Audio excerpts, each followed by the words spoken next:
ইফতারের জন্য সাবুদানা আর কিছু ফ্রুটস দিয়ে খুবই মজাদার আর অনেক বেশি রিফ্রেশিং একটা ড্রিঙ্কস বা ডেজার্ট রেসিপি শেয়ার করব, যেটা খেলে সারাদিনের ক্লান্তি এক নিমিষে দূর হয়ে যাবে। আসসালামু আলাইকুম everyone, welcome to Afsara's mini kitchen. গরম প্লাস রমজান, তাই ইফতারে ঠান্ডা ঠান্ডা রিফ্রেশিং কিছু রাখতে হবে।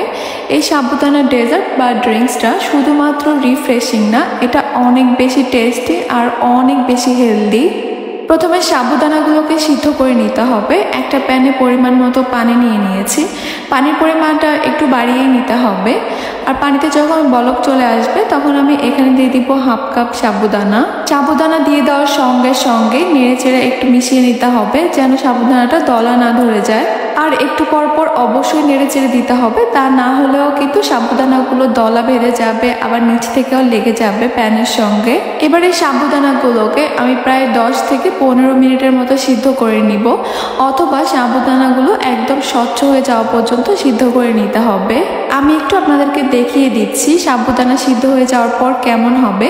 এই যে দেখতে পাচ্ছেন, সাবুদানাগুলো সাদার থেকে এইরকম স্বচ্ছ হয়ে গেছে। সিদ্ধ হয়ে যাওয়ার পর কিন্তু এগুলো আর গরম পানির মধ্যে রাখা যাবে না, সঙ্গে সঙ্গে একটা স্ট্রেনারে ঢেলে নিতে হবে। এরপর দিয়ে দিব এখানে নর্মাল টেম্পারেচারের পানি দিয়ে সাবুদানাগুলোকে খুব ভালোভাবে পরিষ্কার করে নিব, কারণ সিদ্ধ করার কারণে এগুলো অনেক বেশি স্টিকি আঠালো হয়েছিল। পানি দিয়ে ওয়াশ করে নিলেই কিন্তু সেই স্টিকি ভাবটা কমে যাবে। পানিটা ঝরে যাওয়ার জন্য সাবুদানাগুলোকে এইভাবেই রেখে দিব। এখন আমি দুধটা রেডি করে নিব। একটা প্যানে নিয়ে নিচ্ছি আমি 3 কাপ লিকুইড দুধ।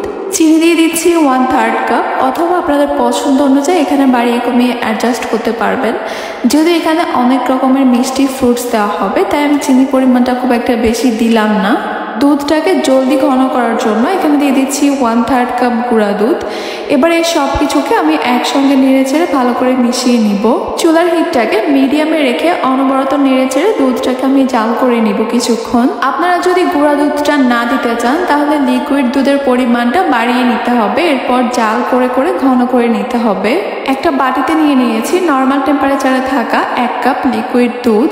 সঙ্গে দিয়ে দিব 1 টেবিল চামচ কাস্টার্ড পাউডার। আমি এখানে ব্যানানা ফ্লেভারের কাস্টার্ড পাউডারটা নিয়েছি। ভালো করে মিশিয়ে নিতে হবে যেন কোনো লাম্পস না থাকে। এরপর এই কাস্টার্ড পাউডারের মিশ্রণটা আমি দুধের মধ্যে দিয়ে দিব। চাইলে এটা টোটালি বাদ দেওয়া যাবে, আমি শুধুমাত্র সুন্দর একটা কালার আর ফ্লেভারের জন্য দিয়েছি। কাস্টার্ড পাউডারের মিশ্রণটা দিয়ে দেওয়ার পর কিন্তু অনবরত নাড়তে থাকতে হবে, কোনোভাবে নাড়াচাড়া অফ করা যাবে না, তা না হলে কিন্তু তলা ধরে যাবে অথবা নিচ থেকে লেগে যাবে। আমি আরও প্রায় 2 মিনিটের মতো জাল করে নিয়েছি। এর চেয়ে বেশি জাল করা যাবে না, তাহলে দুধটা কিন্তু অতিরিক্ত ঘন হয়ে যাবে। এই অবস্থায় আমি চুলা থেকে নামিয়ে একটা মিক্সিং বোলে নিয়ে নিচ্ছি। যখন এই দুধটা সম্পূর্ণভাবে ঠান্ডা হয়ে যাবে তখন আমি এখানে দিয়ে দিব সিদ্ধ করে রাখা সাবুদানাগুলো। দুধের সঙ্গে সাবুদানাগুলোকে ভালোভাবে মিশিয়ে নিতে হবে। ভালোভাবে মিশিয়ে যাওয়ার পর এগুলোকে আমি নর্মাল ফ্রিজে রেখে দিব কিছুক্ষণের জন্য। খাওয়ার আগে বা পরিবেশনের ঠিক আগ মুহূর্তে এগুলোকে ফ্রিজ থেকে বের করে নিব। একটু নেড়েচেড়ে আবারও এগুলো মিশিয়ে নিচ্ছি যেন কোনো দলা না ধরে থাকে। এরপর এখানে আমি আমার পছন্দ মতো অথবা হাতের কাছে যে ফ্রুটসগুলো পাওয়া যায় সেগুলো অ্যাড করব।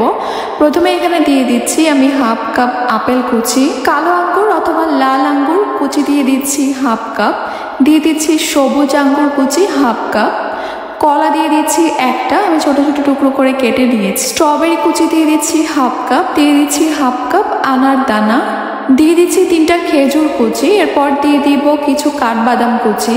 এবার এই সব কিছুকে একসঙ্গে খুব ভালো করে মিশিয়ে নিয়েছি। আমি যে ফ্রুটসগুলো দিয়েছি এগুলোই দিতে হবে এমন কোনো কথা না। টক ছাড়া আপনারা এখানে যে কোনো ফ্রুটস আপনাদের পছন্দ অনুযায়ী বা হাতের কাছে যেগুলো অ্যাভেলেবেল পাবেন সেগুলো দিলেই হবে। খাওয়ার আগ পর্যন্ত এগুলোকে নর্মাল ফ্রিজে রেখে দিতে পারেন, কারণ এই ড্রিঙ্কস বা ডেজার্টটি ঠান্ডা ঠান্ডা খেলেই বেশি মজা লাগে। সারাদিন রোজা রাখার পর যদি ইফতারে এরকম 1 গ্লাস ড্রিঙ্কস বা ডেজার্ট যদি আপনারা খান, সারাদিনের ক্লান্তি তো দূর হবে, মন প্রাণ এক নিমিষে কিন্তু জড়িয়ে যাবে। একদমই সহজভাবে অনেক বেশি হেলদি আর অনেক বেশি মজাদার একটা ড্রিঙ্কস রেসিপি শেয়ার করেছি। আশা করছি আপনাদের কাছে খুবই ভালো লেগেছে আর সহজও লেগেছে। তাহলে আজকে এই পর্যন্তই। সবাই অনেক বেশি ভালো থাকবেন, সুস্থ থাকবেন, সবাই সবার জন্য দোয়া করবেন। আল্লাহ হাফেজ।